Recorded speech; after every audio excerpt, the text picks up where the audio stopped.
Rodà de Llança. Tots tenim en la ment imatges dels arqueòlegs excavant, imatges estereotipades que ens han arribat gràcies al cinema, no? Però més enllà de l'anècdota, l'arqueologia és una ciència que ens ajuda a interpretar el nostre passat.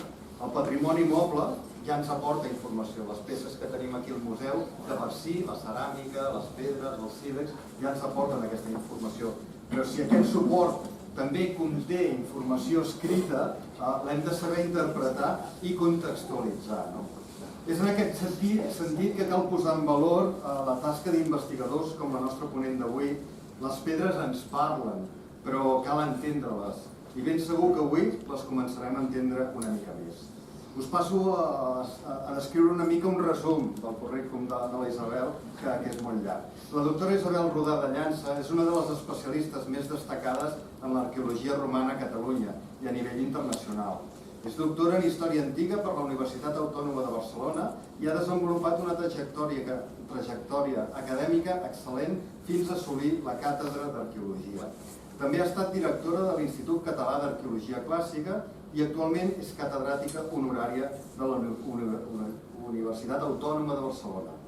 La seva recerca s'ha centrat especialment en Barquino, l'epigrafia llatina i l'escultura romana, abastant des del món preromà fins a l'antiguitat tardana. Ha col·laborat amb institucions internacionals com la Universitat de Califòrnia, Berkeley i la Universitat de Harvard i és coautora de més de 200 publicacions, entre les quals destaca la sèrie Inscripcions romanes de Catalunya. Ha tingut un paper rellevant en projectes d'excavació com els trofeus de Pompeu a Panissars i ha comissariat importants exposicions d'abast nacional i internacional sobre l'arqueologia romana. La seva trajectòria ha estat reconeguda amb diverses distincions, com la condecoració Marko Marulic de Croàcia i la membresia de la Reial Acadèmia de Bones Lletres. En conjunt, la doctora Rodà és una veu referent en l'estudi del món romà i una figura imprescindible per comprendre el patrimoni clàssic a casa nostra. I deixeu-me afegir que arrel dels correus d'amunt i avall que ens presenta, de les notes de WhatsApp i tot, el seu segon cognom, de Llança, ens va fer sospitar que el seu origen era vilassarenc. I doncs allò, com molts heu sentit que Vilassar és el centre del món, una vegada més podem dir que el seu vuitena avi ve de Can Maians, el cognom de Llans, que després derivaria a Can Bruguera, té una mica de sang vilassarenca, per tant, torna als orígens. Gràcies i endavant.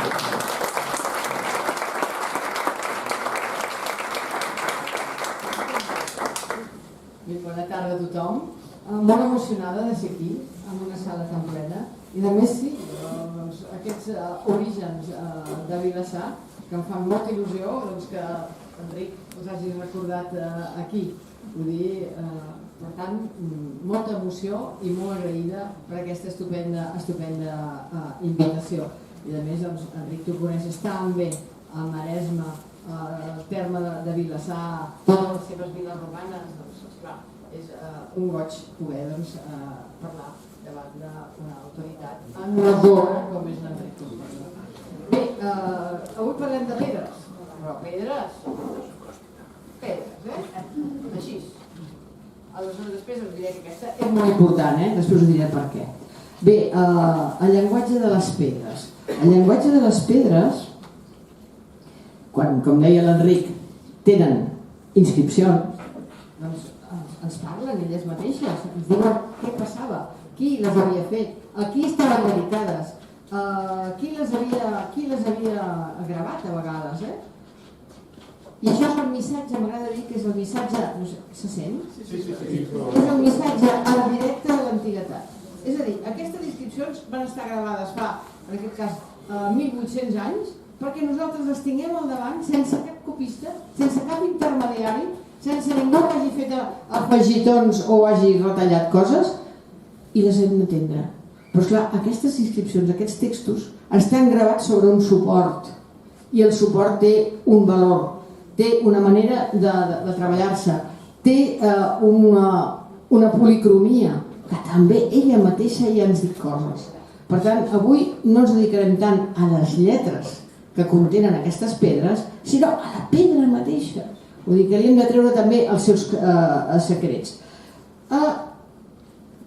La regió del Maresme és una regió riquíssima, riquíssima. Tenim Iluro, Mataró, que era la capital de tot el Maresme. Per tant, la ciutat, i aquí a Vilassar de Dalt estem en el seu àger, en el seu territori, perquè quan pensem en una ciutat no només hem de pensar en muralles en dintre o el nucli pròpiament urbà, no, és que també era tots els seus voltants que depenien jurídicament dels magistrats que exercien a Mataró. Els romans eren el seu dret, el dret que encara és el nostre. Per tant, hem de tenir en compte aquesta complexitat del territori i no pensar que la ciutat per una banda i el territori per una altra. No, era tota una unitat jurídica. Però parlant de Vilassar, tenim poques lletres, poques pedres inscrites. A Vilassar de Mar tenim el que es diu la pedra miliar, aquí veieu A, un punt i August, és la via Augusta, la via que creuava cap a Barcelona per dues ciutats que eren romano-republicanes, eren més antigues que Barcelona. L'antiguitat guanya Iluro, Mataró i guanya Baétolo, Badalona. Per tant, aquí tenim aquesta pedra i com són fites de carreteres, diguem-ho així, doncs estan fets amb materials locals. La pedra propera.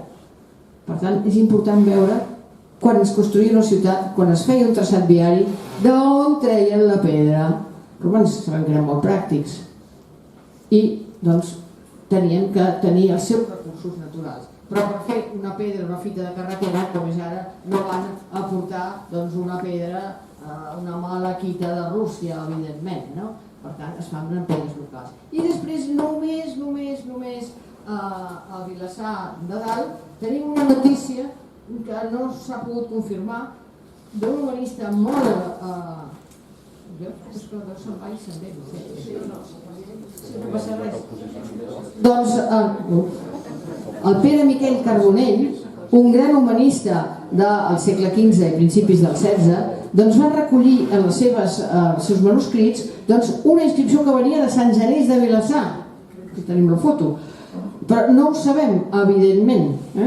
No està comprovat això. I a més és una inscripció perduda. Però si hi ha un bon humanista, un bon copista de l'inscripció, és també una font d'informació. Aquí tenim un senyor que es deia Manli, que era edil, que era duòvir, que volia dir alcalde, diguem-ho així. Per tant, és una inscripció honorífica dedicat a aquest personatge de no m'estranya a la zona, no hi ha gaires Manlis, però és l'única possibilitat agafada pels pèls o com el ferro rovent, com vulgueu, per dir que a Vilassar també hi havia alguna presència important de gent romana que exercia els seus càrrecs a la ciutat. Però a part d'això tenim moltes viles que coneix molt bé l'Enric i que realment ens donen testimoni de la presència d'aquesta rica zona que sempre ha sigut al Maresme. Bé, anem al llenguatge de les pedres. A Roma, les inscripcions, ja ho hem vist. Tenim un text allà perquè ho llegim i ens espavilem. Però sense text també ens parlen i hem de saber quan és una pedra propera, que està aquí al costat, o que és una pedra molt llunyana. Això van ser els romans els que ho van aconseguir. Hi havia utilització de la pedra abans dels romans, faltaria més. Però la capacitat de portar fins i tot arquitectura prefabricada d'una punta a l'altra de la Mediterrània, s'havia de tenir una tecnologia, s'havia de tenir unes xarxes comercials, s'havia de tenir uns vaixells especials per transportar d'aquí allà. Per tant, la pedra mateixa ja ens ho diu. Quan veiem una pedra fantàstica que venia de Turquia actual, allò tenia un cost, allò volia dir algú que es volia lluir, i ara veurem aquestes pedres com lluïen. Bé, tenim casos al Maresme de la pedra propera, sobretot per a construcció, evidentment, i també les vies, com hem vist, al miliari de Vilassar de Mar. La pedra forana s'usava normalment com a material noble, era importació, tenien claríssim els romans el concepte d'importació. Preu, aleshores no la feien servir per construcció, a no ser que sigui la pedra local, que la tinguin allà mateix, però feien revestiments, feien escultures, feien moble amb aquesta pedra més llunyana.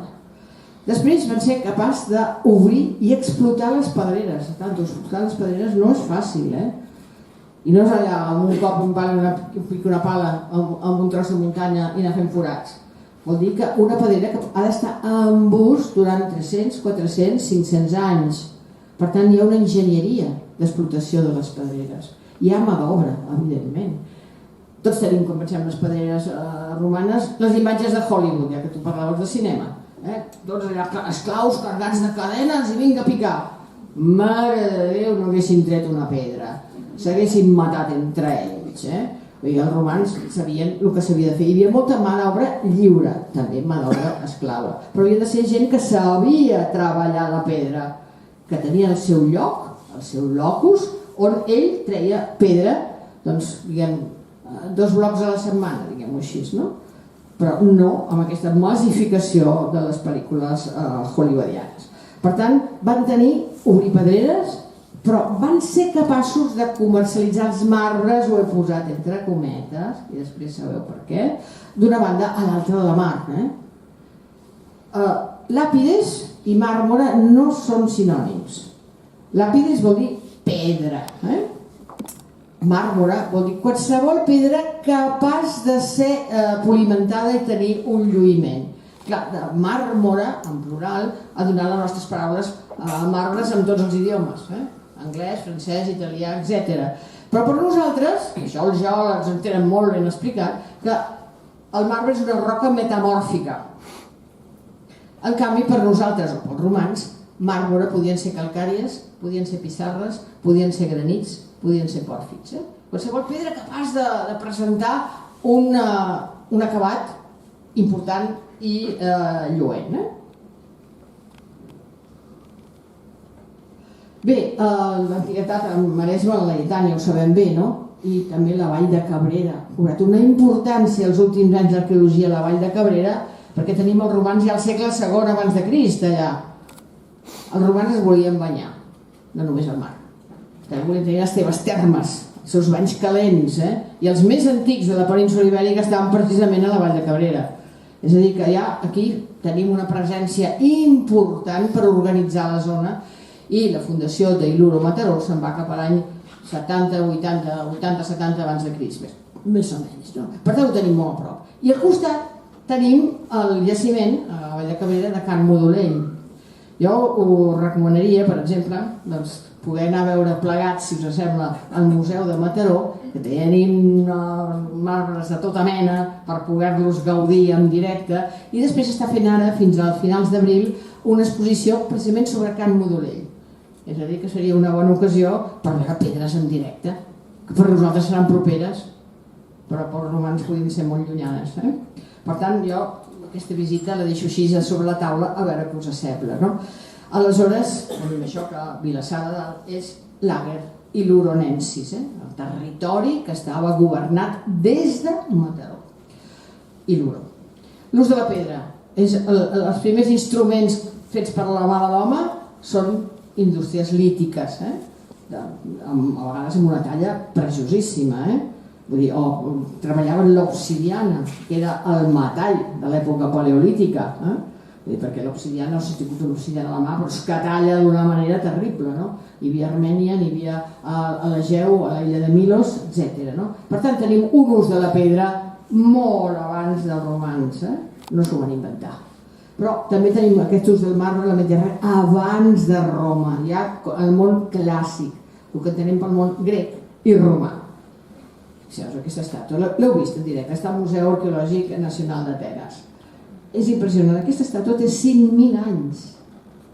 Fixeu-vos quin concepte contemporani, és l'art de les Cíclades. Aquest arpista, vull dir, és atemporal. No té unes característiques que immediatament ens facin recular 5.000 anys. I està fet amb marbre de l'illa de Naxos. Per tant, és marbre proper, és un marbre important, però clar, era el seu, l'illa de Naxos està plena de marbre, no? I l'illa de Paros també. El mateix dels primers edificis fets amb marbre al Partenó, un símbol encara de la cultura occidental, i està fet del Mont Pentèlic. Clar, que el Montpentèlic està allà mateix. Les pedreres estaven allà mateix. Vull dir, no hi havia aquest problema de fer que aquest marbre arribés a tot arreu de la Mediterrània. En canvi, si aneu al món grec de Sicília, no trobareu un edifici grec amb marbre, perquè a Sicília no n'hi ha. Vull dir, s'ha de tenir en compte el lloc d'on s'extreuen les pedres. A la península Ibèrica hi ha marbre abans dels romans, però sempre són estatuetes, com aquesta preciosa dama de Galera, que està al Museu Arqueològico Nacional, del segle VIII abans de Crist. Però esclar, les escultures poden viatjar, van en vaixell amunt i avall i ja venen manufacturades, ja venen totalment acabades. També aquests sarcòfags a Cadis, que el masculí, el de l'esquerra, l'hem estudiat tots, em penso encara, a la nostra edat. Sarcòfag antropomorf de Cadis. Després es va trobar la veïna i els andalusos, que tenen la seva gràcia, diuen, mira, ja tenim el sarcòfago i la sarcòfaga. Pues aquí està la parella. Però venien importats de el que és el Líban actualment, malaurat Líban, doncs de la ciutat de Sidó.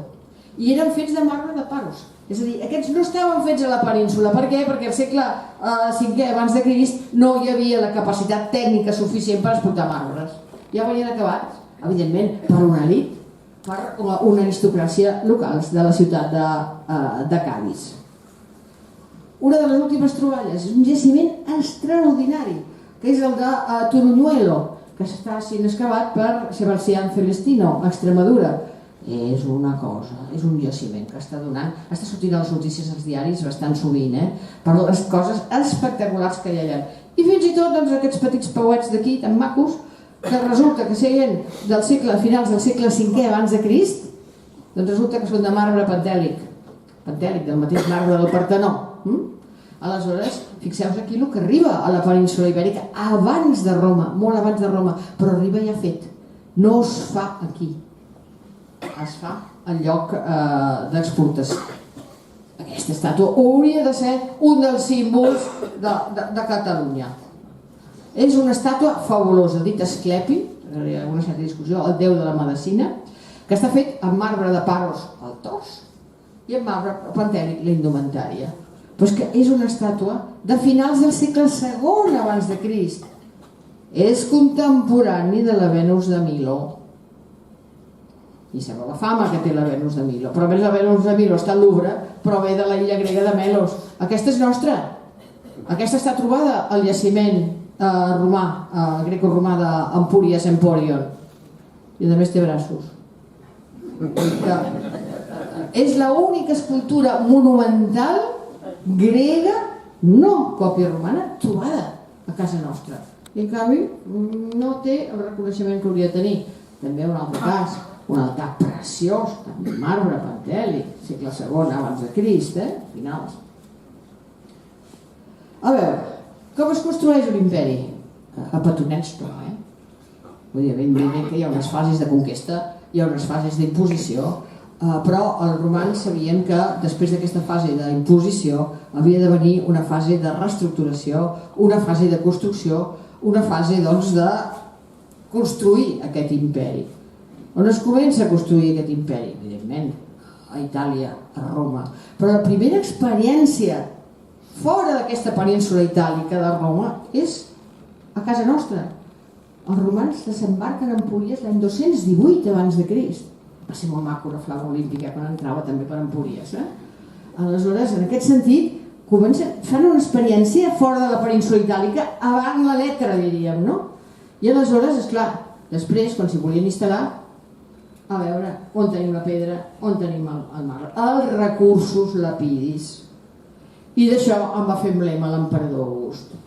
August va ser un polític genial, en el moment oportú, aquella Pax Romana tan coneguda, però és que va fer del marbre el llenguatge simbòlic, amb o sense lletres. Aleshores va fer una frase que ens ho diu Suetoni molt bé, diu, vaig rebre una Roma de maons, de fang, us torno una Roma de marbre. No va ser una frase com aquests polítics nostres que Madall s'ha acabat. No, era veritat. va fer del marbre a Roma, i no només a la ciutat de Roma, sinó a totes les províncies, el suport ideològic de l'imperi. Això és impressionant tenir-ho en compte. Quan tenim un trosset de marbre romà, encara que sigui minso, pensem que forma part de tot aquest aparat propagandístic de l'imperi romà. Bé, tenim molts marbres, evidentment. Marbre, en llatí és màrmor. Nosaltres entenem que extrapolem, que per màrmor ells entenien totes les calcàries, granits, etc. I del grec màrmaros, que vol dir lluent, precisament. Aleshores, és tota pedra que passa a ser polida. Tant entrava en categoria de marbre. Les calcàries, la més noble nostra és el jaspi de la cinta, i aquí us deixaré passar una. Podeu passar el flarot que ha posat. Això és el jaspi de la cinta en brut, tret de la mateixa pedrera que està al costat de la ciutat de Tortosa. Aquest marbre va ser valoradíssim a tot l'imperi romà, sobretot a la meitat occidental, i després a l'època barroca també molt més. Fixeu-vos que té un color vermellós, és el primer que correspon, calcària, jaspi de la cinta Tortosa, ho teniu aquí. Fixeu-vos aquí quan està polit, que maco, aquest està en brut, però té un suport vermell i molt de groc. Si us fixeu bé, hi haurà algunes petites cosetes enmig d'aquesta pedra que són fòssils, restes de fòssils. Per això vol dir que no és un marbre en el sentit geològic de la paraula. És una calcària molt metamorfitzada, que ha tingut molta pressió, però que no ha arribat a carregar-se els fòssils. Per tant, és calcària geològicament parlant. Però amb ells els dictos s'esclava. D'aquest material està fet el Pilar de Saragossa. Això els aragonesos a vegades no els agrada gaire, però és que és així. Era material de Tortosa. La verge del Pilar va aparèixer sobre el Pilar venerat, que és de jaspi de la cinta, és nostre. Com es comercialitzava a través de la Via de l'Ebre. I després, quan Ventura Rodríguez, a l'època barroca, fa la capella de la Pilarica, ell vol fust de columna de jaspi de la cinta. Va tenir claríssim quin era el missatge del material del Pilar de la Verge. Per tant, és importantíssim aquest material. I els noms dels marbres, a part dels particulars, doncs són els italians. Els italians tenen encara ara un sentit del marbre que no tenim nosaltres, que l'hem perdut. Vull dir, si aneu a Roma, trobareu marbres per tot arreu, perquè els papes, de certa manera, continuadors de les tradicions de la Roma antiga, i el marbre és esplendor. No anireu a cap església que no tingui els seus paviments fabulosos de marbre. I per això és una cosa que està a la cultura mateixa dels italians. I aleshores, quan van començar a estudiar els marbres, en aquest nostre del jaspi de la cinta, li van dir brocatello. Què vol dir brocatello? Vol dir un brocat sobre un fons porpre, un teixit de color porpre, amb fils d'or. Brocatello. Fixeu-vos l'important que té, i a la Mediterrània occidental, a l'època romana, va arribar a tot arreu, al nord d'Àfrica, a la península itàlica, al sud de França i també a tota la península ibèrica. Doncs volia ensenyar com és un material en brut, però molt preuat, diguem, a l'època antiga, i com polit i repolit pot tenir aquest aspecte tan lluent, tan bonic, aquest brocatello. Els marbres, pròpiament dits, hi havia molts, a tot arreu, sobretot a la zona grega, i el Peloponès, a la illa de Màrmara, una illa turca al mig del mar del mateix nom, que està entre el Bòsfor i els Dardanels, doncs aquí tenim aquest marbre. Aquest sí que és marbre de veritat, aquest és roca metamòrfica. I els granits són roques ígnies, però també, com eren fantàstiques, aquest granit va ser el predilecte del constructor, del gran constructor que va ser Trajà. Després ho veurem. Bé, fixeu-vos si en teniu. Què? Ho provem sense micro perquè estan anant i tornant, provem, jo crec que se sent bé, Se sent bé, sí. Va i torna i segons com... Sí, jo no sé tu com hi tornes. A mi m'incomoda pensar en vosaltres. Jo crec que sense micro la sala és prou recollida i sentiré. I tu no patiràs tant i... Bé, doncs esperem que arribi allà baix. Ara som. Ara sí. Oi, quin mic micro que tinc incorporat, moltes gràcies. Bé, perquè veieu la quantitat de zones productives de marbres a tot l'imperi romà, doncs fixeu-vos, els de la península ibèrica, els d'Itàlia, els del nord d'Àfrica, els d'Egipte i sobretot aquest món grec, al voltant de l'Egeu, el que és ara el país grec i el que és ara Turquia. Fixeu-vos, això van ser capaços d'explotar-ho, de posar-ho en marxa i de que una cosa... D'aquí arribés a la península ibèrica, que el Brocatero nostre arribés per tota la Mediterrània occidental. Però qui ho feia moure, això? L'emperador. L'emperador era el gran propietari de les pedreres més importants. Eren marbres imperials. Hi havia un control fiscal. No tenien ordinadors, però la idea era ben clara. Per tant, fixeu-vos, per explotar tot això, hi havia el poder imperial darrere. Però fixeu-vos el que és obrir. Aquí només n'hi ha unes quantes. Fixeu-vos quins marbres més bonics de colors. Això dona un lluïment. Per nosaltres el blanc és maco, som minimalistes o tenim tendències minimalistes. A l'època romana no, el blanc era un color de pobres. Hi havia, per lluir, s'havia de tenir color a la pintura. No sé si heu estat a Pompeia i va haver una casa d'aquestes de Pompeia i qui dormiria jo aquí dintre amb tant de color per tot arreu. I els marbres, era el missatge del color, importantíssim. Qui tenia una casa, per exemple, amb aquest material, que venia de l'illa d'Eubea, al tanto, respecte a aquest senyor, aquest Dominus, té un poder adquisitiu important. Això no vol dir que el Dominus d'aquí anés a comprar-lo a la illa d'Eubea. No, però hi havia tota una xarxa comercial importantíssima i comerç de redistribució, que ara sabem molt bé el que és, no? Però fixeu-vos el que van arribar a muntar els romans. Això ni grecs ni altra civilització ho va tenir. Sempre és un material de preu. Sempre.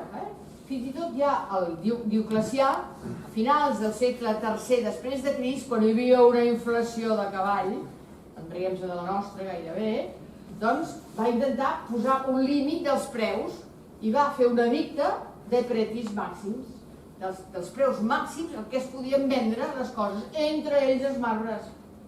Però que això va durar poc, perquè hi ha un imperi amb evolució, amb transformació, i que ja no es podia retornar sobre les seves bases tradicionals.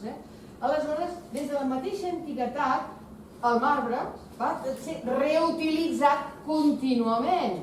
Era un producte bo i també manifestava canvis ideològics. El marbre pesa. Només aquesta petita pedra que està circulant per aquí, la podia portar a la butxaca, però anava una mica de tort. Aleshores, en aquest sentit, encara que el marbre pesi, jo dic que flota. Què vol dir que flota? No que floti a l'aigua, però que flota en la història. Els materials del segle I estan usats al segle IV, al segle V, és a dir, que en els nostres estrats arqueològics flota el marbre. I aleshores tenim el cas que això seria molt bo que es conservi, perquè moltes vegades tot el marbre immens que devia tenir el món romà i al qual ens ha arribat una petita part, va acabar en els forns de calç. Si es reutilitza un bloc de marbre, doncs encara es veu una mica l'aspecte originari, però si se'n fa calç, molt bona qualitat la calç de marbre, doncs la cosa s'acaba. Roma està ple de forns de calç i qualsevol ciutat romana està plena de forns de calç, perquè esclar, en aquell moment ja no necessitaven monuments de lluir, necessitaven materials constructius de primera necessitat. Per tant, això hem de tenir-ho en compte. Aquest és l'Edictum de Pretis Maximis de Dioclecià, que s'han trobat moltes còpies, sobretot a la meitat oriental de l'imperi. I fixeu-vos, la cosa més cara era el pòrfir. A cada peu, doncs, valia 250 sestercis. I exemples de reutilització els trobem per tot arreu. Una de les coses maques que vam poder fer és l'estudi de la catedral de Barcelona amb els materials reutilitzats.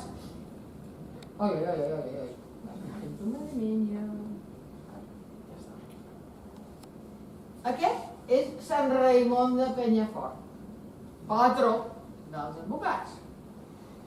La testa és un retrat del segle III, que se li van tallar una mica les orelles i se li van festar. Els tarans d'altar major de la catedral són capitells del segle V. La mateixa, el tron episcopal on seu el bisbe de Barcelona, té un marbre d'aquí i un marbre d'allà. Està fet amb peces reutilitzades. El mateix, aquesta urneta de Santa Eulàlia, la patrona de Barcelona, demà passat és el seu dia, doncs també és un element reutilitzat. I la pica baptismal de la catedral romànica és un gran arquitreu romà reutilitzat. És a dir, on anem, veiem que aquest marbre flota.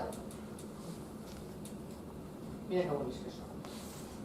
Que podria tenir una paret a casa seva revestida amb això, el canto, Aquest, primer, ve també de l'illa d'Eubea. I amb la seva gràcia els italians ho han dit marbre Cipollino, com si fossin sabetes. Que sembla que estiguin amb les cebes.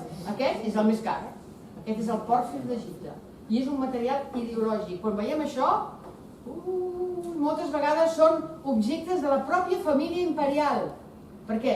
Perquè la porpra, ella, l'emperador, doncs passava també...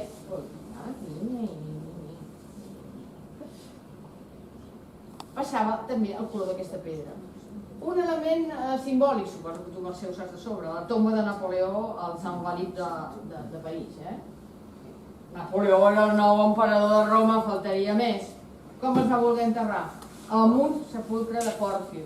Però en aquell moment el pòrfir d'Egipte ja no funcionava, ja no s'estreia. És un pòrfir de la zona nòrdica, concretament de Finlàndia. Però també va dir, jo sóc emperador, doncs vull una tomba del color dels emperadors. Fixeu aquest verd també. Aquest és de Tessàlia, de Grècia. Aquest és de Turquia. Diu bretxa coralina. I aquest li van dir giallo antico, els italians. Groc antic. Venia de la zona de Cartago, de la zona que abans era Numídia. Per tant, fixeu-vos això, amb color ens espavilem bastant encara. Si estem acostumats a veure-ho, perquè també hi ha moltes varietats, doncs identifiquem. Però quan són marbres blancs la cosa és més difícil. Aleshores, què necessitem? L'arqueometria. Necessitem el microscopi de llum polaritzada, bàsic en petrografia. El microscopi electrònic de rastreig, la catodoluminescència, la difracció de raigs X i una cosa que usem molt i que és molt pràctic, els isòtops. És a dir, si no sabem d'on ve, hem de tenir en compte tots aquests elements. Per tant, no només és l'ullet que ha d'estar més o menys ben educat, sinó també aquestes tècniques. Què passa? Que és necessari per força la col·laboració entre equips. Indiana Jones ens agrada a tots, Harrison Ford. Però jo quan comença a obrir un sarcòfag, patapim, i ell sol s'ho fa tot, doncs no, això no funciona.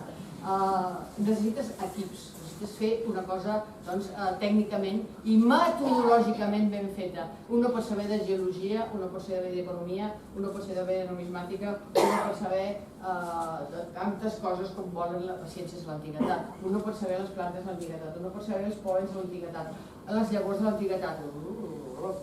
Per tant, necessites formar equips. I aquí a casa nostra, per sort, a partir dels anys 2000, es va formar un equip fantàstic que continua la tasca i que ha fet molt bona investigació i molt bona producció de publicacions, perquè l'investigador que no publica res, malament, vol dir que, escolta, no s'entera més que 4 o 5 del seu cercle. Per tant, és molt important tenir en compte el que s'ha fet aquí i a tota la península ibèrica. Fins l'any 2009, no fa tant d'això, pràcticament ningú sabia res de tots els materials lapidis que tenim nosaltres a la península ibèrica a l'època romana. Ara, afortunadament, sí. Ara ja estem al mapa, podríem dir-ho. I aleshores anem a veure com estudiem aquests materials lapidis. La finalitat pot ser constructiva. Normalment, per la construcció, és material de prop. Normalment, Després tenim també que amb arquitectura conservem l'esquelet d'un edifici. Això és l'arc del pont de Martorell, que tots els carreus que el revestien, doncs, escolta'm, matèria primera acabada, van anar allà, el van treure i estan per masos o per on sigui.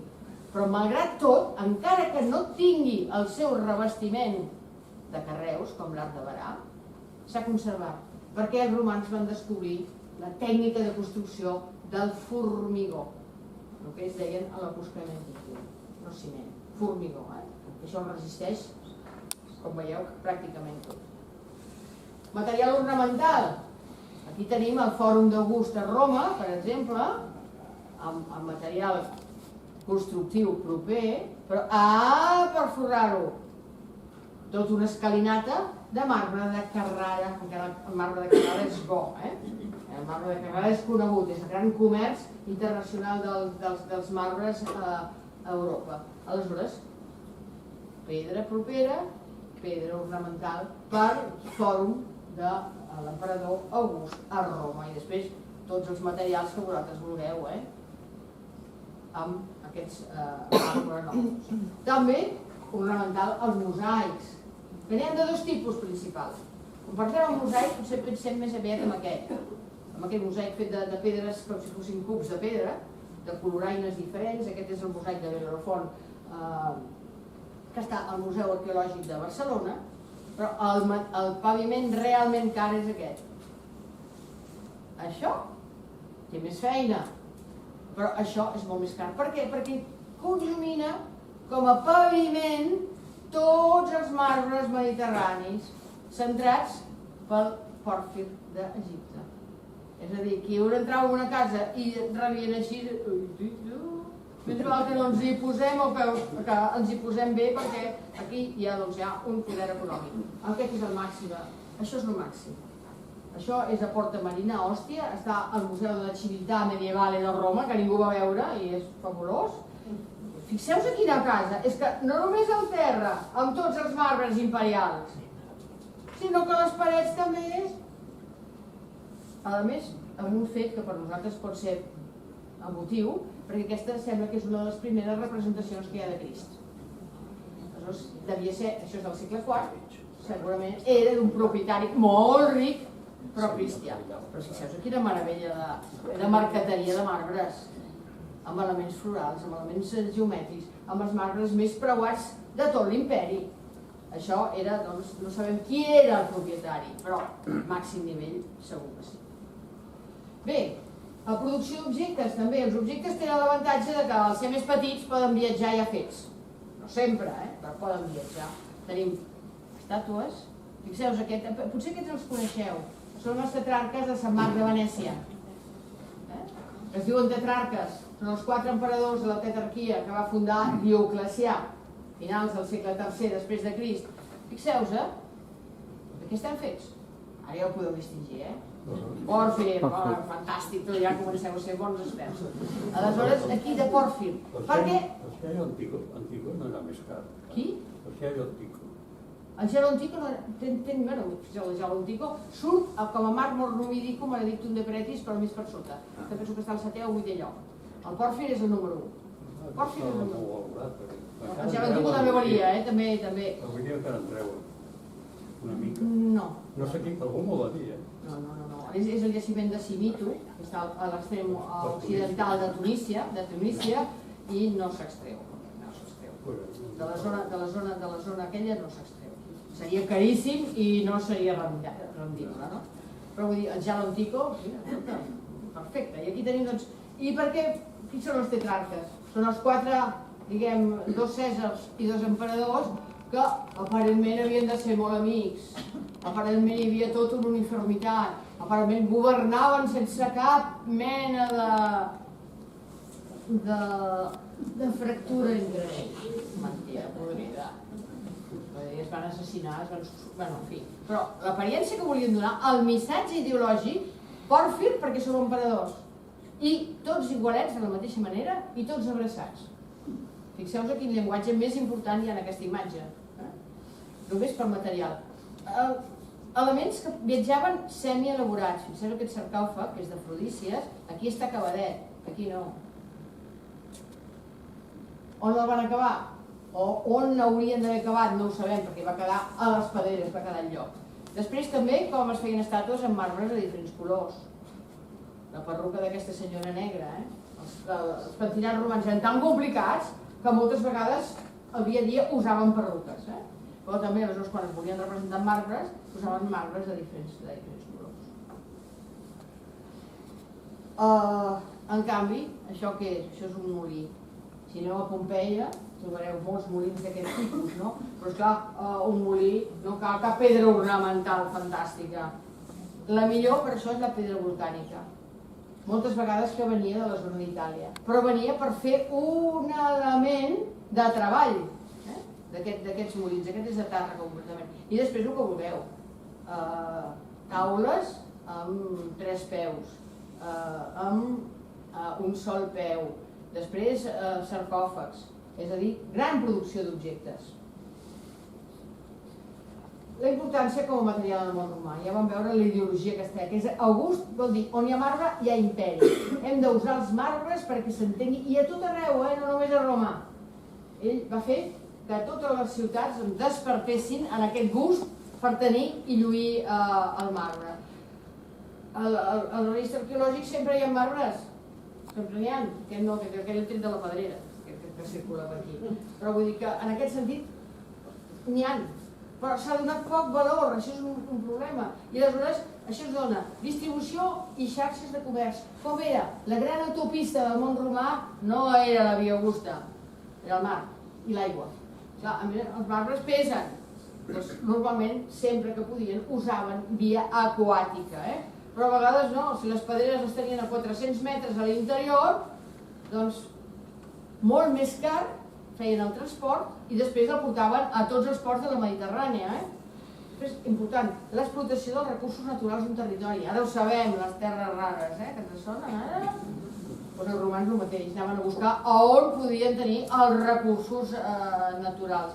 I després aquesta simbologia, ideologia d'una societat, el procés del grau de romanització, és a dir, si l'indígena o les elits locals doncs agafaven, es pujaven en aquest tren de la construcció amb materials nobles, tenien un grau de romanització molt important. En la relació amb el poder estatal. És a dir, hi ha moltes coses que els marbres, la pedra per si mateix es diu. Ara, coses semielaborades, i tant. També s'ho havien inventat els romans, cap problema.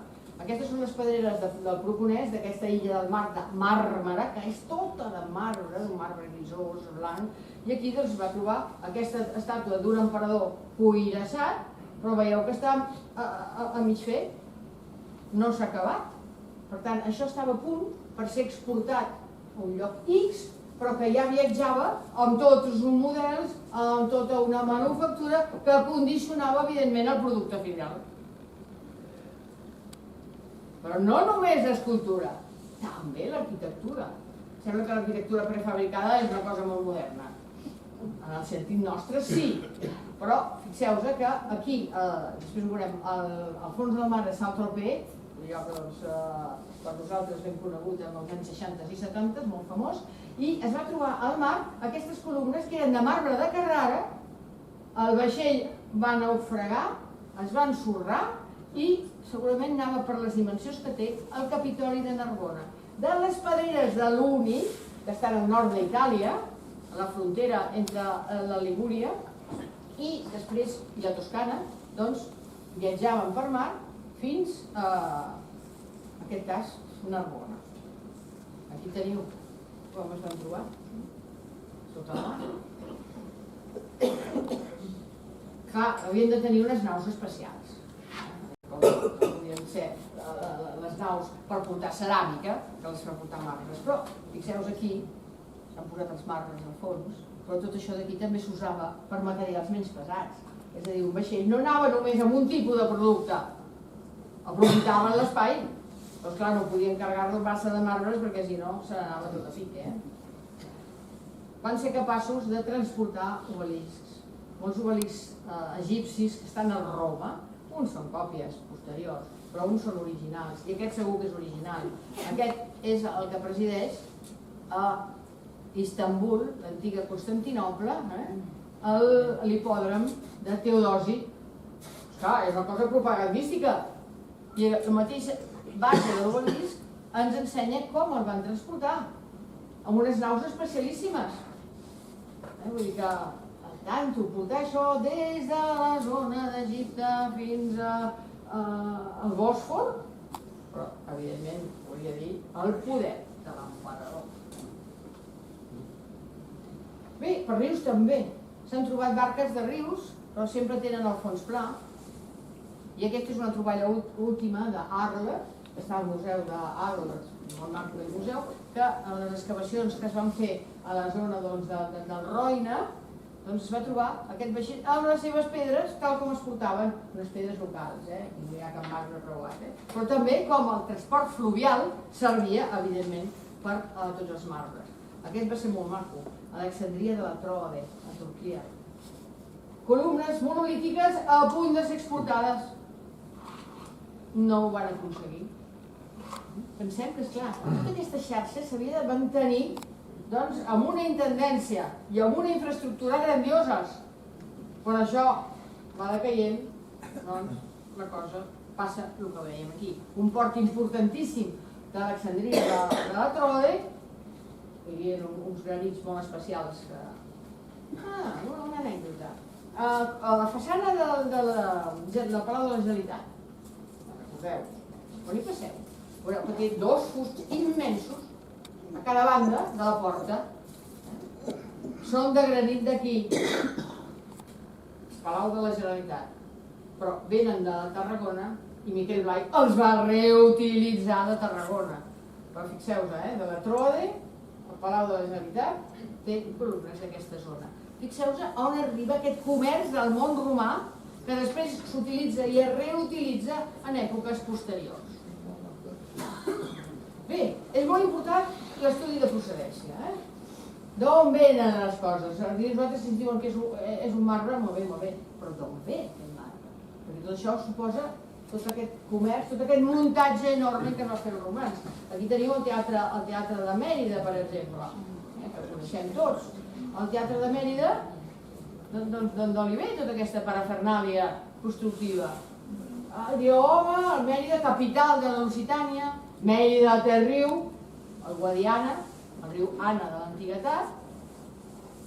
La capital, doncs tots els marbres allà. No, perquè el riu Guadiana no era navegable a l'antiguitat. Aleshores, sort que hi havia les pedreres veïnes d'Extremós. Aquest sí que s'explota ara. I com s'explota? Tot això és una explotació moderna.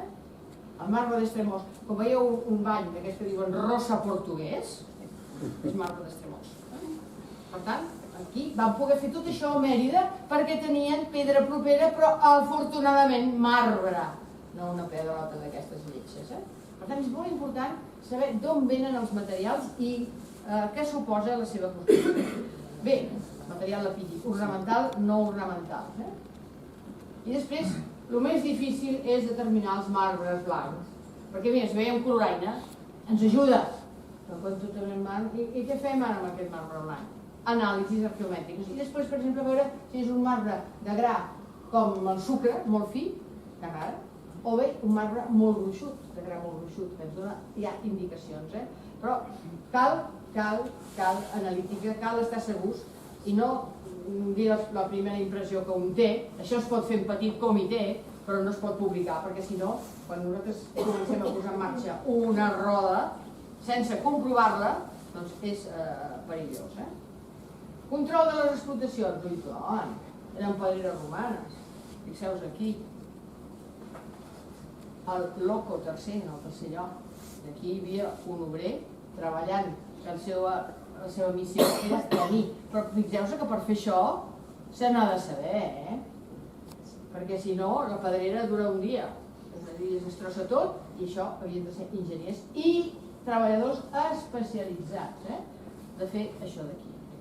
I després els controls. Aquí tenim uns segells que s'han trobat al port romà d'Òstia, d'on venien, qui era, d'on havia sortit, quin vaixell portava, etc. Els controls previs als ordinadors. Identificació dels llocs d'origen, molt important, aspectes geològics. aspectes històrics. Per això aleshores ha d'anar geologia i arqueologia plegades, perquè són manera de veure les coses que han de confluir per una bona interpretació. Les pedreres antigues s'han de localitzar. Ara trobem marbres, no sé, no diria cada mes, però es troben molts de pedreres perquè es busca. Un troba el que busca, si no ho busques malament. I a més moltes vegades les pedreres o bé estan cobertes d'una vegetació infranquejable o bé s'han estat menjades per explotacions posteriors, com és el cas de les de Mèrida, de les Extremós. Per tant, és molt difícil, però és important buscar d'on venen, quines tècniques d'extracció tenen, com són les tècniques del trasllat de material, com s'organitza el treball, com es distribueix el producte final. Són coses molt complexes i les característiques geològiques, l'aflorament, les característiques de la mateixa pedra i després la situació geogràfica, la província, el territori, la topografia. Aquí veieu materials de pòrfir, alguns símbols cristians, aquests són del Museu d'Istanbul. D'on venia aquest material tan preuat? D'Egipte, del Mons Porfirites. Aquí sí que l'extracció va ser dura, aquí sí que es va fer servir molta mà d'obra esclava. Bé, anem a repassar una miqueta els granits. Aquest d'Assuan, de la presa d'Assuan. Fixeu-vos, 800 quilòmetres ni amunt, ni l'amunt. O el granit del Mons Claudianus, amb el qual l'emperador Trajà va fer construir tot el seu fòrum de Roma d'aquí, de la zona d'Egipte. És a dir, d'on treia els diners? Perquè és una cosa que hem de preguntar. Avui i ahir. Trajà va conquistar la Dàcia, l'actual Romania, que tenia moltes mines d'or i gràcies a aquesta conquesta de la Dàcia va poder fer aquest fòrum impressionant a Roma. Pòrfir vermell, Egipte. Fixeu-vos, ja els coneixem aquests. Ja els coneixem. També, això, cuidado, això no és una columna d'una casa. Això és d'un domus imperial. Altres, això és aquells colors més bonics. Els italians, africà de Teos, jo que ve d'Àfrica, no, és que té moltes tonalitats negres. A mi ve de Teos a Turquia, és a dir que hem d'anar al tanto. Mira, el gel un tipo, de la zona de Galícia, però aquí us he presentat algunes varietats. Tot ve del mateix lloc, per tant hi ha moltes vetes, moltes tipus diferents de pedres que venen del mateix lloc. La Mediterrània, aquest ja el coneixeu, Quin és aquest?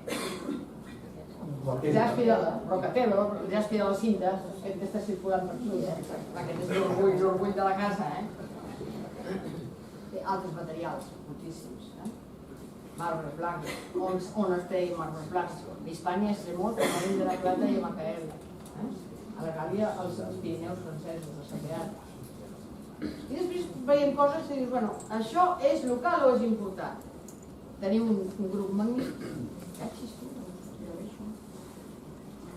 magnífic, a Mèrida, que reprodueix un grup escultòric que tenia el Fòrum d'August a Roma i el Fòrum d'August a perdut. Ha desaparegut. Com funcionaven els models propagandístics d'una punta a l'altra de l'imperi. Aleshores, a Mèrida s'ha trobat aquestes 3 peces. Fantàstiques. Van fer els isòtops, això són els isòtops, són aquestes patatones que diem. I aleshores fixeu-vos que les anàlisis d'aquestes pedres es concentren a la zona d'Extremor.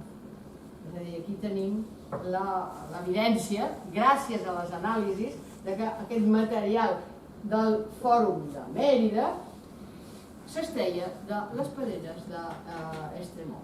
Importantíssim. Què representa el grup? Això. És Enees, fugint de Troia, que porta a les seves espatlles el seu pare Anquises i de la mà el seu fill, el seu petit fill Escari. és això. I aquí, gràcies a uns estudis molt aprofundits, es va veure que això era el tors d'Eneas, això és Ascani i la figura de la criatura és Iunos. Fixeu-vos, s'han fet mapes de distribució. Això ve de la punta més meridional de Grècia. Fixeu-vos com es distribueix, enorme. També el nostre, aquestes són les pedreres que encara es poden veure i es poden anar a veure, materials locals. A vegades es diuen, per exemple, el de Tarragona es diu de Santa Tecla, perquè forra la capella de Santa Tecla, que té aquesta tecla. Aquí tenim sarcòfags de Tarragona i de Cartago. Els investigadors alemanys van pensar que noi, que és de Tarragona, s'assemblen tant els de Cartago, que devien ser artesans de Cartago que anaven a Tarragona per treballar. Tarragona és una gran capital. No. El material d'aquest i d'aquest, a ull nu, s'assemblen molt. Aleshores són importacions directes de Cartago. Què ens ho va dir? Les anàlisis petrogràfiques. Heu vist ara les històpiques. Això, fixeu-vos, que fa com unes vetes de ferro, uns estilolites que es diuen. Això és el marbre de Tàrraco.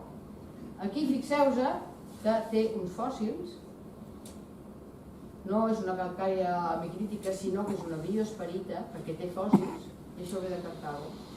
Gràcies a això vam poder dir que tot el que hi ha a Tarragona venia ja importat i fet cap a l'any 400 després de Crist de Cartago. Per tant, calen anàlisis. No sé si heu vist alguna pedra, una exposició preciosa a la Pedrera, que es va fer al marbre, i amb peces com aquestes que te'n dones ganes de tocar-la. El sentit del marbre també amb els artistes contemporanis. Henry Moore aquí ha fet una meravella. És el llenguatge també de l'artista contemporani amb el marbre. No ha perdut el seu llenguatge simbòlic. I al final de l'exposició vaig trobar amb aquesta sorpresa les pedreres antigues de la Mediterrània a la Pedrera. Això va ser una exposició de fa un any. El catàleg, afortunadament, doncs perdiu. I bueno, què hem de fer? Hem d'estudiar i identificar els materials lapidis ornamentals d'arreu de l'imperi. Diferents nivells d'ús, la seva circulació, material que moltes vegades marbre, no es guardava. El primer que ho va fer va ser Nino Lambolla, per nosaltres les estratigrafies importantíssimes, perquè va guardar també els marbres, i gràcies a això es va poder fer una primera estratigrafia dels marbres. Després, el marbre de les excavacions arqueològiques, marbre, pum, no, per favor, això no, I després tot el cicle, de la pedrera al monument, el seu significat i simbologia, la reutilització, els espolis, els espolia, com vulgueu. Ho he vist a la catedral de Barcelona. I bueno, fins aquí arribo. Moltíssimes gràcies per la vostra atenció i quedo a la disposició si hi ha una pregunta.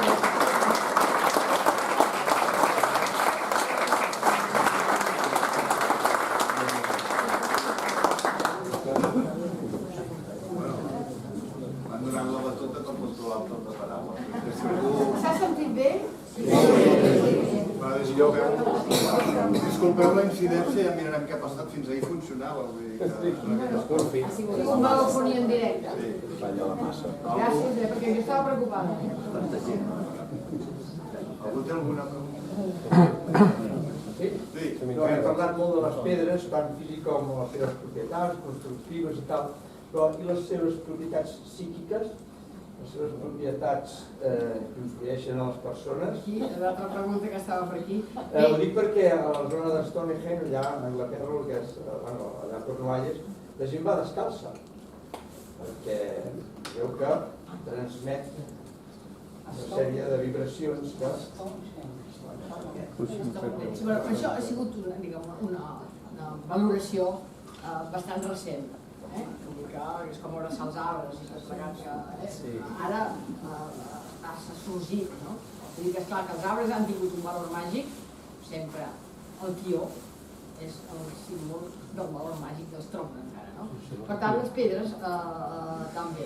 Però a l'època antiga era més el valor intrínsec que tenia la pedra i el que es posava a la ideologia que no pas acariciar una determinada pedra. Això no hi ha cap font antiga, Suetoni, Plutarc, el que vulgueu, que ens parli d'aquest valor que li donem ara més a nosaltres. I tampoc he volgut parlar del valor intrínsec de les pedres precioses, però ja és una altra història. cap als romans també, tenien les seves maragdes, els seus rubís, etc. No? I les perles, margarites que deien els romans. Per tant, en aquest sentit, hi ha una manera de llegir o d'acostar-nos als materials orgànics, com els arbres, o inorgànics, com la pedra, que responen més a coses actuals. I el simbolisme que ha perdurat, o sigui, el marbre que tenia tan importància en l'època romana, si anem a un cementiri nostre, què són la majoria de làpides que tenim actualment en els cementiris actuals? Marbre, no? Vull dir, és una tradició que ens ha perdurat d'un material especial en un moment especial de la mort, no? Vull dir que aquests materials que han perdurat al llarg dels segles. Sí, sí, el marbre sempre ha tingut aquest valor de material noble. Vull dir que qui pot es paga una làpida de marbre, evidentment. Si pot posar-hi lletres de bronze, encara més. No? Aleshores, en aquest sentit, és un valor intrínsec, però no està allà per un sentit, diguem, de contacte personal, sinó del que suposa l'ennobliment, en aquest cas, d'una tomba. I fixeu-vos que les inscripcions d'un cementiri com a l'època romana són molt reiteratives. Sempre ens diuen el mateix, es diuen el mort, que té, que era molt estimat, tots els morts són bons, evidentment, i l'edat que tenia. I abans es posava les lletres R i P. Que quan li dic als meus alumnes deien, diu, rest in peace. I que fantàstic, tothom parlava anglès aquí. Tothom parlava anglès. Ara ja es posa EDP, però el RI fa gràcia perquè m'ha fet gràcia el dia que surt amb rest in peace.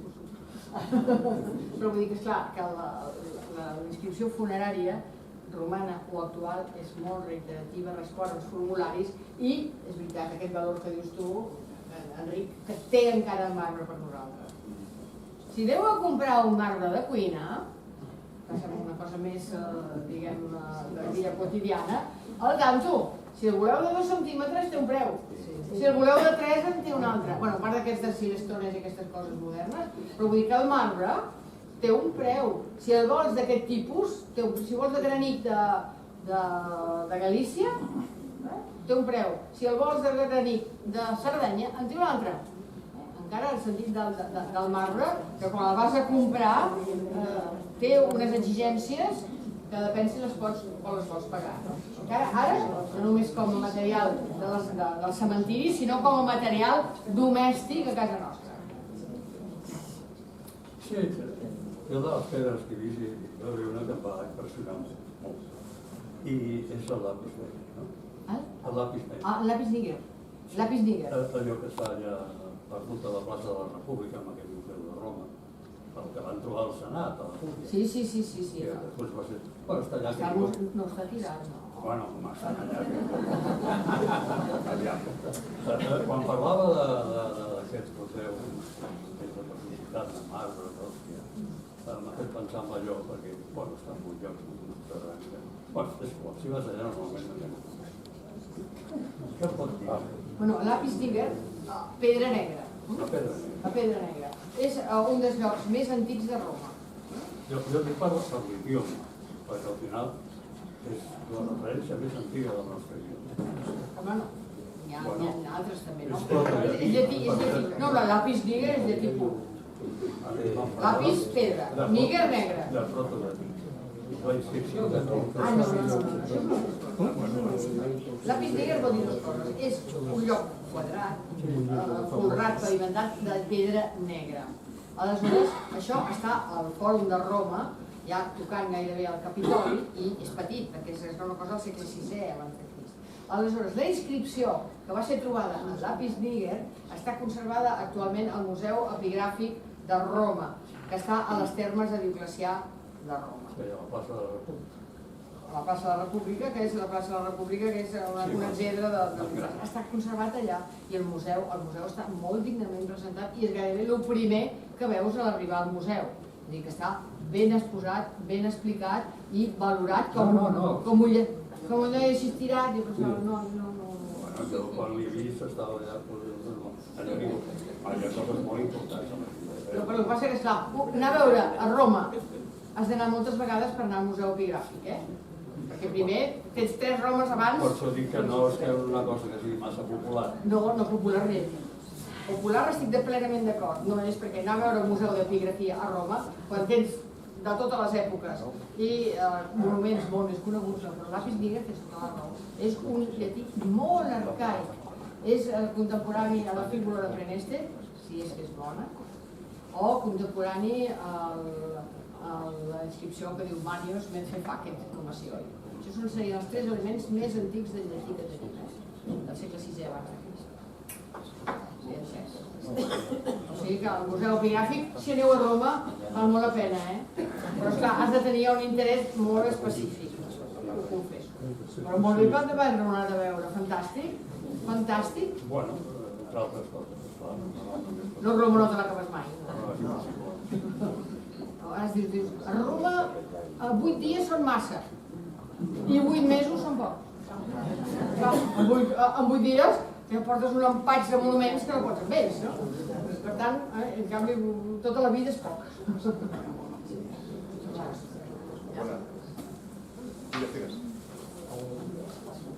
La banyera de Pòrfir de Santes Creus i de Santa Ràpia de segon el Gat. Hem entès que va ser una banyera que es va portar de Sicília cap a Santes Creus per enterrar el rei Pere. Però a Sicília de Pòrfir no n'hi ha.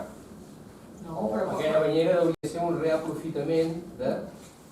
Però podia importar a Sicília, Sicília era molt rica, Sicília, Sicília era un dels graners de Roma. Aquella banyera era un reaprofitament... No, podia ser perfectament algú amb molts diners a Sicília, pensem en Umberres, el governador Umberres, per exemple, que per casa seva hagués comprat en el seu moment, a l'època imperial, aquesta banyera, que després, evidentment, va ser com a regne de Sicília dels nostres reis. Tothom hem anat a veure, penso que el mausoleu dels reis a la catedral de Palerm, doncs va servir per l'enterrament de rei Pere el Gran, això sí, però que a Sicília no hi ha pòrfir, evidentment que no. Era un material, en el seu moment, produït des d'Egipte, perquè el pòrfir, a més, és un material molt dur. Per treballar-lo se n'ha de saber. Aleshores, eren els mateixos, diguem, especialistes del pòrfir que ja portaven els elements acabats.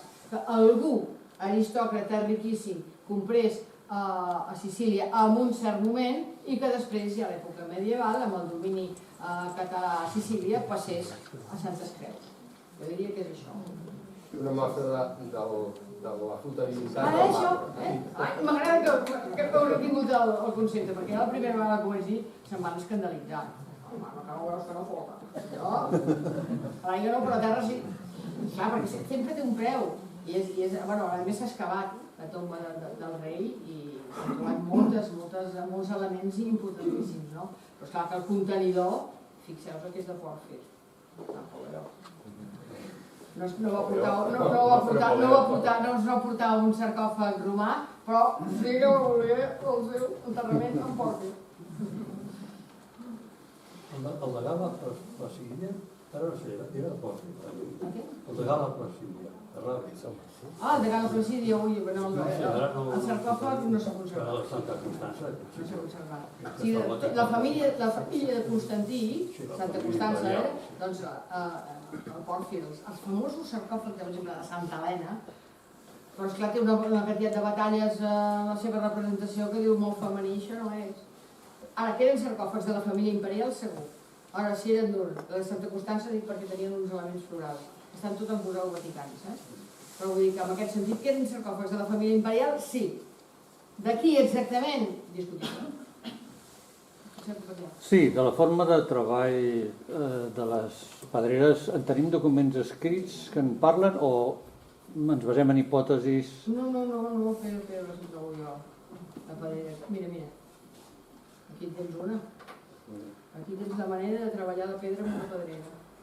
Aquesta és la pedrera dels valencians, del jaspi de la cinta, que aleshores veus els estris que usaven, que són molt semblants a estris fins i tot actuals. Jo encara he vist usar estris romans a l'illa de Màrmara, l'any 85, ara ja no, però l'any 85 trobaven els materials de pedra piquer per la pedrera, hi havia un ferrer que els posava en solfa i el tornaven a fer servir, el mateix tipus d'instrument.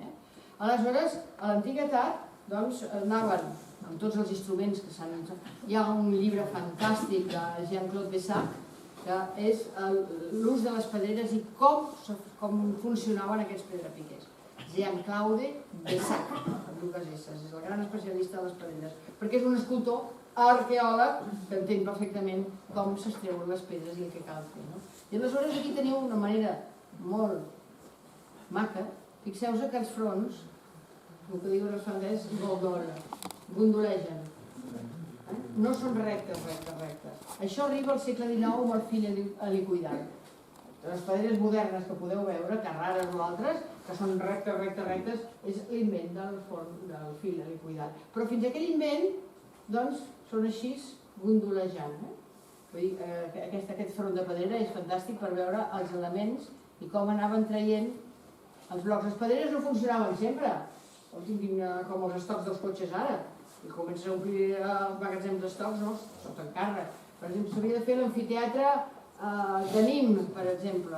Aleshores, al Baudelaire, hi havia les pedreres i deien necessitem tants blocs de tantes mides. I aleshores produïen allò per fer aquell edifici. És a dir, sota comanda. Això és importantíssim, tenir en compte. Vull dir que no era... No em traiem pedra per esport. No es malgastaven els esforços, normalment. O sigui que si anem a la pedrera directa, ho veiem. I després els estudis, ja dic, si t'interessa això, Bessac, el número 1 d'aquesta especialitat. Gràcies. Res, contrari. Jo tenia una pregunta. Anar davant que no se't veu. És una veu en off. Tenia una pregunta que em sembla que just ara l'has començat o has continuat a desenvolupar, que és que has explicat que no només era important, diguéssim, el marbre, veure d'on venia, sinó tot el procés que el portava des de la pedrera, des de l'extracció, fins al punt final. I aleshores, ara comentaves que treballaven sota comanda, i la pregunta anava una mica en relació a la transacció econòmica, els contractes que es podien fer, com en aquella època reculada es movien els compromisos i es feia honor, diguéssim, a les despeses a les que s'incorria. Com es lligava tot això? Segurament, si han quedat restes de contractes en alguna banda, han donat pistes també sobre coses d'aquest tipus, o com se sap que es funcionava? Mira, això és una línia també d'estudi important. Quan costaven els edificis a l'antiguitat? Doncs clar, s'ha fet a partir de documentació del segle XV o XVI. Com és una tècnica, diguem, tradicional, doncs s'ha intentat a veure si aquest edifici se sap en documents XV o XVI quan costava, aquest mateix edifici a l'època romana quan hagués costat. Això s'ha fet Patricio Pensabene i a casa nostra Javier Domingo. Com funcionaven i com pagaven. Evidentment, quan es feia una obra d'aquest tipus, era una obra pública. Qui sufragava aquesta obra pública? Moltes vegades els municipis, les ciutats, que volien tenir un amfiteatre, per exemple, com és el cas de Tarragona, de Tàrraco, que ho va fer un sacerdot del culte imperial, perquè tenim la inscripció. Aleshores, en aquell moment, al segle II després de Crist, es fa l'amfiteatre de Tàrraco i els blocs s'encarreguen a la pedrera, que està al costat, és pedra propera, és la del Mèdol, potser heu visitat, una àrea de descans preciosa. Les pedreres tenen una màgia, i la del Mèdol la té. Aleshores, per això es fa. Moltes vegades l'emperador volia fer un aqüeducte. Els aqüeductes de Roma, però posem un més conegut. L'aqüeducte de Segòvia, que aquest el tenen tots al cap, l'aqüeducte de Segòvia. També quan pensem en aqüeducte, pensem en arcs. L'aqüeducte vol dir tota la canalització, a vegades sota terra i a vegades amb arcs. Aleshores, d'aquell aqüeducte, la inscripció que s'ha pogut restituir és de l'emperador Trajà. El pagano d'allò era Trajà. Per tant, hi havia també molta promoció d'obra pública per part de l'emperador. El pont d'Alcántara també és de Trajà. Per exemple, l'arc de Berà, en canvi no, l'arc de Berà, que tots coneixem, és un arc per mandat testamentari. Quan pensem en un arc, no tots són de triomf, però l'arc de Berà és mandat testamentari d'un personatge important, però no emperador. És a dir que, si tenim les inscripcions, sabem qui va pagar, qui va ser el promotor. Pensem que per tenir un imperi de marbre calia que les elits, calia que les ciutats. I qui donava exemple? L'emperador. aquest sentit, doncs, la cosa podia funcionar així. Des dels mesos, se sap, si ara parlava, hi havia la tesi que potser la pedra arribava a Tàrrega per mar. Això ja està comprovat. Sí. Pensem, mira, ara anem en cotxe. A la moderna Via Augusta. I aleshores diguem, ui, mira, a 2 passos de Tarragona. S'ha trobat l'embarcador d'allò que es diu Roca Plana, davant de la Pedrera, és una roca plana que és un embarcador on la pedra del mèdul, per arribar als 10 quilòmetres que separen de Tarragona, no ho feien amb carreres de bou, ho feien per mar. És tota la rosa trobat. El lloc es diu Roca Plana. Però encara una última, si us sembla. Ui, jo no tinc pressa, Ja veieu que m'agrada xerrar i si em sentiu, em sento molt contenta. Jo és una pregunta, és una petita reflexió que ve des de la meva pròpia activitat professional. Quina és? Jo m'he dedicat a portar pedra a tot el món. I llavors, vostè anava explicant, tot el que anava explicant, coses molt específiques d'història i tal, que m'agrada molt, però per ensenyar-me els tipus de màrmol. I quan explicava el que l'emperador, les motivacions que tenien els emperadors, i com ho feien per transportar-lo, això no canvia tant. Canviar la tecnologia. Però avui en dia encara, la vanitat de voler fer una cosa amb una pedra natural, amb un màrmol, o es fa a un aeroport, encara la mentalitat és bé amb la mateixa línia. Llavors hi ha aquests aspectes. Avui, clar, el món és global, ja fa anys. Llavors, tots aquests màrmols, el groc, el granet aquest, ara procedeixen de tot el món, del Brasil, de la Índia, el basalt, procedeix de Xina, però sobretot de Vietnam. La tecnologia és diferent, hi ha les pedres estudiatives que es fan servir per fer de tot, els de congressos, façanes. Clar, després han vingut els materials artificials, que no són res més que una inspiració amb la pedra, perquè l'emperador no tenia fins i tot perquè no tenia una creació també originat en materials sintètics o les façanes de vidre. Però jo anava pensant en el que vostè explicava sobre el transport pel mar. Continua flotant al mar. Sí, hi ha una tècnica que es veu amb edificis, unes petjades flotants, que és la pedra que no toca l'estructura de l'edifici. Que no aguanta res. Floten. La pedrera. Llavors era una mica explicar les sensacions que m'havia produït, l'explicació. M'agrada molt aquesta intervenció, de veritat, perquè relacionar, pensar que les pedreres es paren i s'engeguen.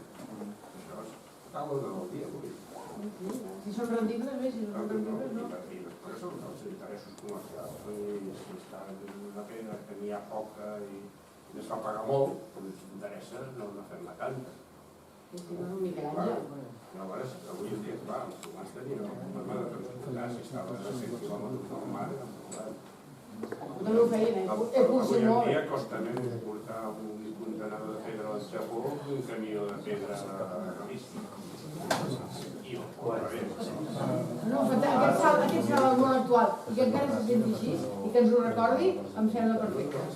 Moltes gràcies. Fantàstic, fantàstic. Un segon, m'agradaria d'Isabel, aquesta intervenció molt interessant. Deixem-me acabar amb una anècdota, perquè ara parlàvem amb en Josep sobre la flotabilitat del marbre i tenim un parell d'exemples contemporanis. En Josep, molt breument, que és la historiador local, us farà una reflexió sobre un exemple del nostre vilassar. Em venen al cap 3 exemples de reaprofitament, en aquest cas per inscripcions, més que no pas pel material en si. Que el tenim aquí a Vilassar i un no podem veure que tenim al magatzem. Un és una placa de carrer que el 1930 el Port de l'Estrella va fer a Josep Anselm Clavé quan van canviar el nom del carrer de l'Hospital, el carrer de la Cruda, per carrer de Josep Anselm Clavé. Aquesta placa de marbre, ben feta, maca, després de la guerra, es va girar del revés i s'hi va escriure Calle de José Anselmo Clavé, però quan la van fer se'ls va trencar i va quedar al magatzem de l'Ajuntament i encara el tenim al museu, al magatzem del museu. Una altra, les escoles Francesc Macià, quan les van fer, es van dir Escueles Reina Maria Cristina, era l'any 30. El 31 va venir la República i es va posar Escola Francesc Macià. La mateixa placa de la Reina Maria Cristina la van girar i van escriure Francesc Macià al darrere. Acabada la guerra, la van tornar a castigar de cantó i va tornar a ser Escola Reina Maria Cristina. I quan van venir els ajuntaments democràtics, els van tornar a tompar i torna a dir Escola Francesc Macià.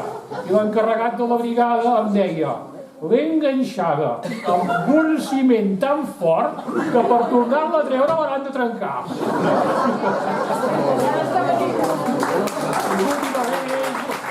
L'última que és la més bona. Si ara passeu per plaça i mireu a Casa de la Vila, hi ha una placa a la paret subjectada amb 4 cargols amb uns embellidors i diu Ajuntament de Vilassar de Dalt. Si voleu descollar aquells cargols i donar-li la volta, a darrere diu: en el día de hoy cautivo y desarmado al ejército rojo, el ejército nacional, etc.